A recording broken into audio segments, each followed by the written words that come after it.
G'day. Well, welcome to another episode of Graves in Australia Diecast Salvage. Today we have a Matchbox. Vauxhall Velox, I think they call them, or Vauxhall Cresta, something like that. Hopefully this will be only a short video, because there's not much to it. So, want to come along for the journey? I'll meet you over the workbench and we'll have a closer look at them. See you over there. So here we have our Matchbox. If I hold it the right way, this one will be easier to see. It says Lesney, England. That's all it has on it.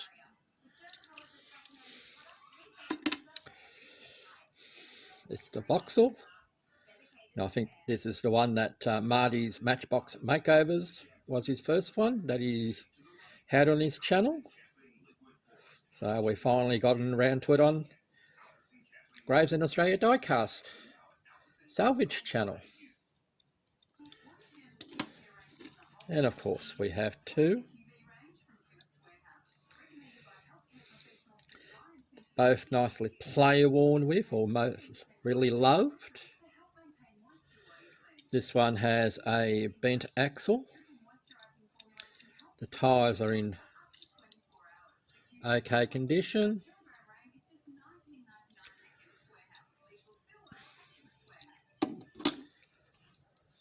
With this one, the axles are straight, so this should be a nice, easy. Well, I'm going to try and do a resto on one. Maybe a custom on another. I don't know. We'll see how we go along. So I'll get myself ready and we'll take these things apart. So I should be ready to take these apart. Now I've used the burr tool on a Dremel to take the mushroom head off the base, because I glue my bases back on. So we shall practice on the one with the bent axle,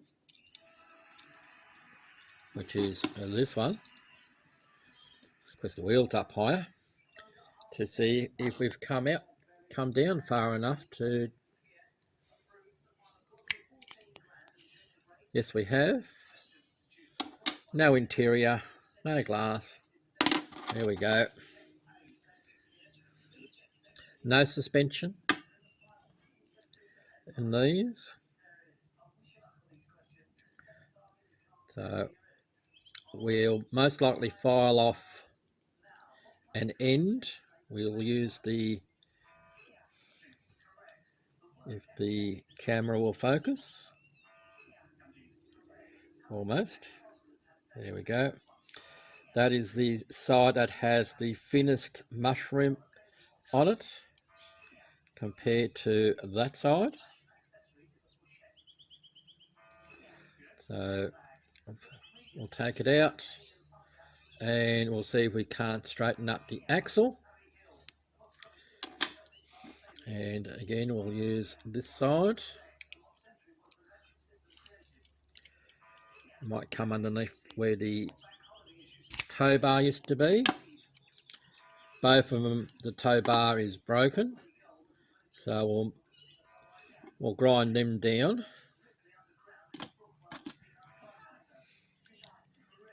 These ones we don't have to touch the tyres on. We might give it a spruce up. Like I said, that's it on the casting. I'll just file the posts. I've actually got decent posts in these that you can use the M2 screws should you want to go that way. All right, we'll come back in a moment. Well, I stand corrected. These are crimped axles, not domed on both sides, they are crimped. I've retaken the rear axle out, I've straightened it, I've put it back in again, but because I had filed it down, the crimp is gone, so we'll just put another mushroom on it. On the end, I've left the front one as it is. Let's have a look at the other wheel. Let's see if it'll focus. These are metal wheels, not plastic, metal.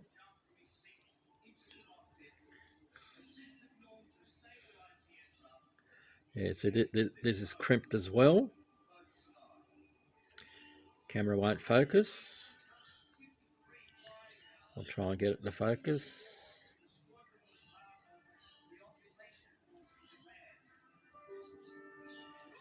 And there you see it. Just for a moment you saw it. Maybe with that there it might focus for you. There you go, crimped. So that base we're going to leave alone. We're just going to paint at the base black with a hairy stick, or hair on a stick, as a friend of mine says. So the same thing with this one. So we'll put these two with our caustic soda. So that's what we'll do next. So our participants are in the venue. We have our strippers ready. We just want to take a hot bath. So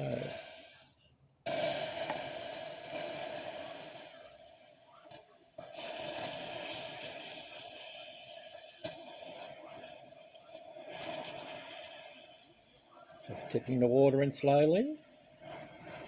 That way we won't get too much of a spillover.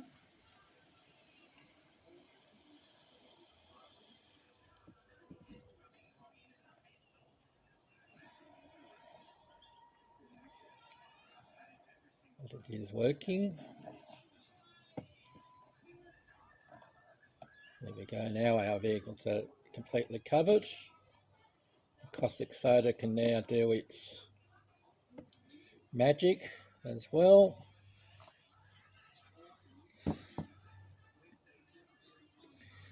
As you can see down here, lots of the paint has come off. Because I'm not in the tavern with the boys, I can concentrate as to what I'm doing and not overspilling, which has happened a couple of times. And there's a difference in what has happened since just turning the container around. It's taken a fair amount of paint off. So we'll bring you back when that is done. The bases have been painted, so they're ready to reattach. As we have an aeroplane going overhead. Now, I'm not going to show the painting of these vehicles because I'm going to use a rattle can, but I will show the masking using rattle can on these. So we'll bring you back after the venue because we need to clean ourselves up because we've been with strippers. So by using the brass bristle brush and the steel scourer, we go from this to shiny. Lots of details, you know, for such a car, a toy. There's a lot of details in it. So the next time you'll see this will be in a base coat in white, and then we'll put on the red, and the red colour that I'm going to be using is called Colonial Red from Rust-Oleum. It's the red that I'll be using, but in the meantime, off camera, I'll make this one as shiny as that one.